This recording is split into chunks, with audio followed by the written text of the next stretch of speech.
Ejo twavuze ku kintu cya mbere mu bizana gukura cyitwa inyigisho nzima.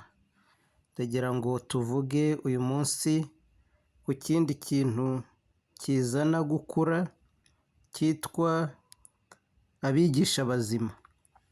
Inyigisho nzima kuba zihari ntibihagije, hagomba no kuba abigisha bazima. Abakorinto ba kabiri igice cya kabiri umurongo wa 17, kuko tutameze nka benshi bagoreka ijambo ry'Imana. Abigisha bazima ubwa mbere ni abatagoreka ijambo ry'Imana. Ibi twabivuzeho tuvuga n'impamvu zitera kugoreka ijambo ry'Imana. Ubwa kabiri ni abigisha batanga inyigisho mu gihe cyazo. Luka 12 umurongo wa 42, Yesu yagize ati, ninde gisonga gikiranuka cy'ubwenge shebuja azasigira abo mu rugo rwe ngo bagerere igerero igihe cyaryo. Inyigisho z'ijambo ry'Imana zirimo ibice bibiri. Hari izo Bibiliya yise inyigisho shingiro cyangwa iby'ishingiro rya mbere ry'ibyavuzwe n'Imana, ubundi ikazita amata. Haba n'izo yita ibyo kurya bikomeye. Hari imirongo ibiri ivuga kuri ibi bice byombi. Abaheburayo 5 umurongo wa 12. Kandi nubwo mwari mukwiriye kuba abigisha kuko mumaze igihe kirekire mwiga, dore musigaye mukwiriye kongera kwigishwa iby'ishingiro rya mbere ry'ibyavuzwe n'Imana, kandi mwahindutse abakwiriye kuramizwa amata wo kugaburirwa ibyo kurya bikomeye.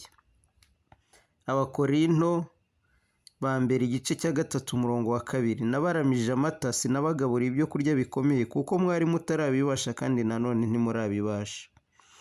Abasesenguzi ba Bibiliya berekana uburyo Yesu yatangiye gutoza abigishwa be ababwira amagambo yoroheje, akagenda azamuka ababwira akomeye uko bamaranaga iminsi.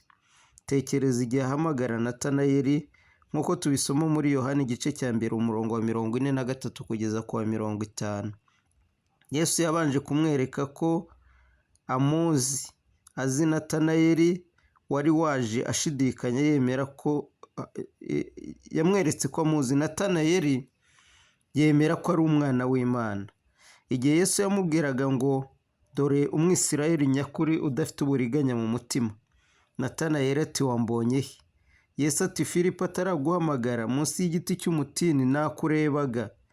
Ibyo bitera Natanayeli kumwizera ko ari umwana w'Imana kandi ko ari umwami w'Abisirayeli.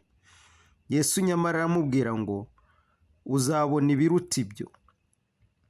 Rick Warren yavuze ko Yesu yakuye abigishwa mu nguni yitwa ngwino urebe abageza mu nguni yitwa ngwino upfe, kuko amagambo ya mbere yavuganye na Andereya na Simoni bamukurikiye bwa mbere ni muze murahabona.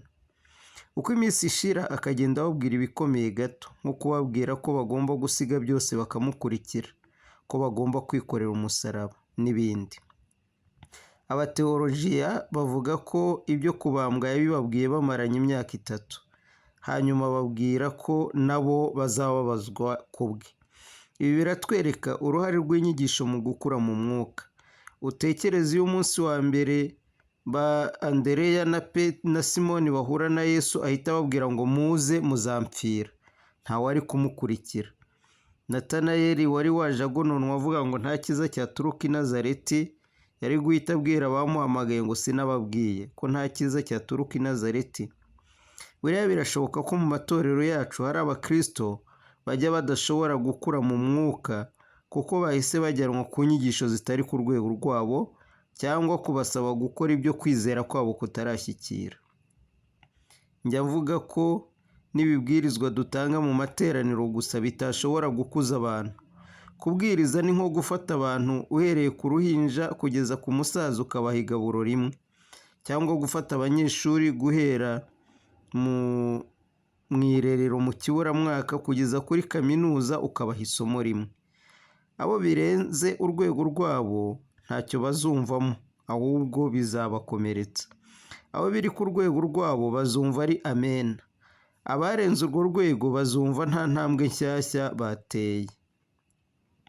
Ubwo mu ishuri nigaga isomo bita Art of Preaching cyangwa ubuhanga bwo kubwiriza, mu gisobanuro berekana ko kubwiriza bituruka ku ijambo naba mu isezerano rya kera rivuga guhanura.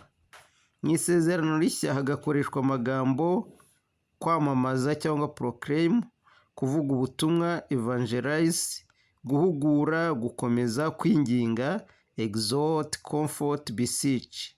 Ibi birerekana ko n'uburyo bwo gukoresha zimwe mu mpano zihariye nk'izo kwerekwa, guhanura, gukora ibitangaza, nabwo ni uburyo bwo kugabura ijambo ry'Imana. Ibi nabyo rero bigomba gukorwa hazirikanwa ikigero cy'ubukure mu mwuka abantu bariho. Aha niho dukunda kugira intege nkeya.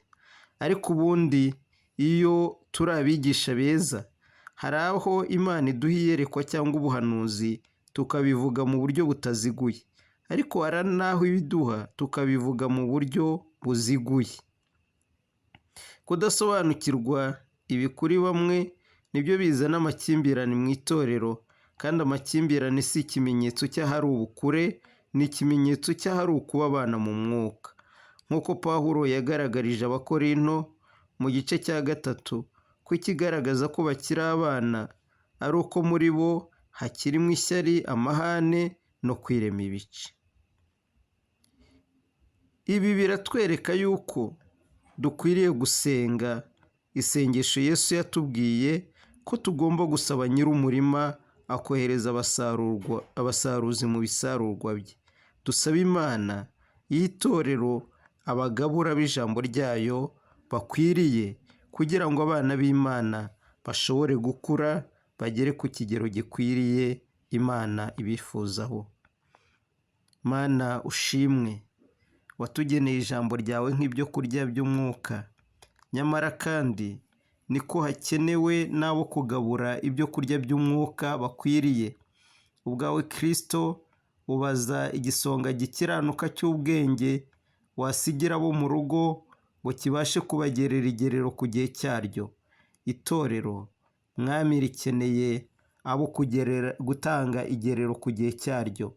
Hari ubugwingiri bwinshi mu itorero, hari Mwami Imana kudakura bitewe n'uko abasaruzi ari bakeya, ariko turagusabye wowe nyir'umurima wohereza abasaruzi, kandi urabishoboye.